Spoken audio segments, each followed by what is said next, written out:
Imagina você, com 90 anos de idade, olhando para trás e se perguntando: será que eu vivi uma vida feliz? Pessoal, como é que vocês estão? Aqui é o Edu Vasconcelos e hoje eu vou contar para vocês sobre o estudo mais completo que já foi feito na história sobre a felicidade humana. Olha que história legal! Em 1938, um cientista aqui da Universidade de Harvard, ele resolveu fazer um estudo para entender, acompanhando cada ano da vida de uma pessoa, desde quando ela tem ali adolescente, tem uns 20 aninhos de idade, até quando vai chegar aos seus 70, 80, 90 anos. Como essa pessoa se sentia? O estudo começou no ano de 1938 e eram 724 participantes. A gente tinha mais ou menos 2/3 dos participantes sendo pessoas jovens aqui da cidade de Boston e 1/3 sendo estudantes da Universidade de Harvard que estavam no segundo ano da graduação. E aí eles acompanharam a vida dessas pessoas até recentemente. Na última década, cerca de 15 a 20 pessoas ainda estavam, nesses últimos anos, 15 a 20 pessoas ainda estavam vivas. Mas eles fizeram um trabalho excelente de a cada ano ir perguntando para essas pessoas como é que está sendo a sua vida, o que te deixa estressado, o que não te deixa estressado, o que vem te gerando satisfação, quais são as coisas que te movem. O que eles imaginavam, que iam encontrar como sendo a coisa que mais conseguiria prever se uma pessoa seria saudável e feliz nos anos enquanto idosos, eles achavam que seriam o nível do seu colesterol, seus 50 anos de idade, quem sabe obesidade, ou até mesmo você já está com gordura nas suas artérias, por exemplo. Mas depois de estudar a fundo, por mais de 10 anos no laboratório, o que aconteceu no meio da vida dessas pessoas que foi diferente para aquelas que no final olharam para trás e falaram: rapaz, eu tive uma vida muito feliz. E para as outras que, na verdade, tiveram uma vida com muita infelicidade, com muito estresse. E a resposta, pessoal, foi relacionamentos. Vamos desvendar um pouquinho, por meio de uma história. Duas das pessoas que eles entrevistaram se chamavam Léo e John. O Léo, ele direcionava a sua vida por conta desse desejo dele de obter sucesso pessoal. E o que não tem nada de errado nisso, né? Mas ele colocou muito tempo nisso e se tornou um profissional muito renomado na sua área. Agora, isso privou um pouco de colocar tempo em construir relacionamento com pessoas de forma mais profunda. Por exemplo, ter alguém para ligar quando você está se sentindo muito mal, por exemplo. Você precisa de alguém para dar um apoio. Com quem que você vai contar? Teve um dia estressante no trabalho, com quem que você vai conversar? O John ele não só já tinha vindo de uma família mais simples, mas ele também acabou seguindo outra trajetória profissional. Ele resolveu se tornar professor, mas uma coisa que ele fazia muito bem era desenvolver uma conexão muito genuína, especial com as pessoas da sua família. Também fazia um esforço em cultivar grupos de amigos, em que as conexões eram verdadeiras e profundas.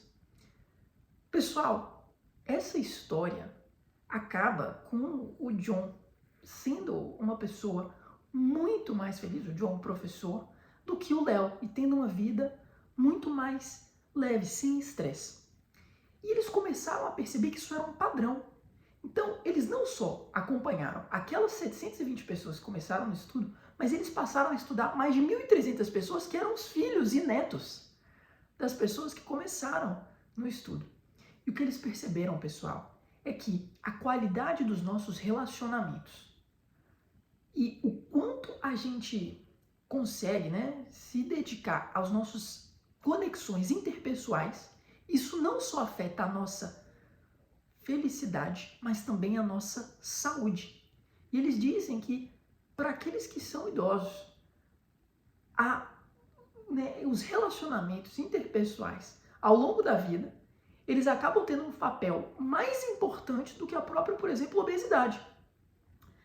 E uma das coisas muito interessantes que eles colocam é que os relacionamentos eles podem acontecer dentro do grupo de amigos, da sua família, mas eles encontraram que principalmente quando dentro do seu casamento você encontra uma relação profunda, genuína, que você consegue ao longo da vida. Então, não é um estudo determinístico de que se você não cultiva relacionamentos com amigos, com pessoas ao longo da vida, não precisa ser com marido ou esposa, que você não vai ser feliz. Não é isso. Mas as pessoas que cultivaram tinham maior probabilidade. Né? Que não significa que eram todas que cultivaram, que eram pessoas felizes. Não é assim que um estudo funciona. E o que foi muito interessante nesse estudo, pessoal, é que a grande questão não era que eram as pessoas que mais fizeram o que hoje se chama de networking, de falar com um monte de gente, ter relações superficiais. Mas era principalmente uma pergunta que eles faziam para os entrevistados, era: imagine que você está doente à noite, precisando de ajuda mesmo. Liste aqui a quantidade de pessoas que você se sentiria confortável de ligar às 3 da manhã e poderiam te ajudar. Então essa pergunta demonstra um nível de profundidade de relacionamentos que eles estão falando. E aí eles passaram 10 anos no laboratório para tentar entender: rapaz, mas por que é isso? Por que são relacionamentos que conseguem ser, né, a coisa que mais prevê se uma pessoa vai ter uma vida feliz ou não? E o que eles identificaram como o mecanismo nesse estudo científico, pessoal, é o estresse. Então pensa quando você está, né, como eu já havia dito, depois de alguma situação difícil, um dia estressante, sempre que a gente enfrenta uma situação de estresse na nossa vida, o nosso instinto biológico é a gente entrar em um modo chamado enfrenta ou escapa. Então você, né, aumenta, acelera o seu batimento cardíaco, você se coloca numa situação como se fosse, pensa mesmo num animal enfrentando uma situação de perigo. E tem gente que, quando lida com uma situação de estresse, tem mais dificuldade em voltar ao estado normal e fica como se fosse num estado um pouquinho mais baixo, mas ainda assim de enfrenta ou corre.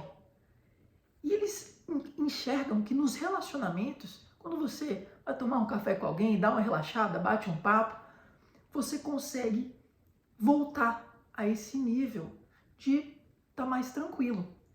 Tem gente que tira a nossa paciência, né? Mas eles acreditam que, de fato, os seres humanos, a gente, ao longo de milhares de anos, fomos criados como seres sociais. E, portanto, a gente se sente mais seguro e consegue sair desse estado de perigo ou de ansiedade quando nós estamos em um contexto de grupo. Ou pode ser, e aí eles encontram, eles dizem, né, que pode ser até só um relacionamento. Se você tiver só um relacionamento, eles já encontravam que havia uma mudança significativa e a pessoa era provavelmente, né, mais saudável e mais feliz. Pessoal, esse é um estudo fenomenal que durou mais de 80 anos aqui na Universidade de Harvard e que nos diz que por mais que a gente busque muita coisa nessa vida, a magia está na nossa comunidade, nas pessoas que a gente tem por perto e o quanto que a gente coloca de tempo, de carinho, de esforço para que a gente cultive relacionamentos verdadeiros, amorosos, que a gente possa contar um com o outro e assim acalmar, mesmo com a vida corrida e com os desafios inevitáveis. Eles também dizem isso, que todos, mesmo os que tiveram a vida mais feliz, enfrentaram muitíssimos desafios, mas conseguiram encontrar nos relacionamentos uma forma de poder voltar a um estado de tranquilidade. Então, pessoal, fica aí esse estudo da Universidade de Harvard que eu achei super legal. Um grande abraço e que vocês tenham curtido o vídeo de hoje.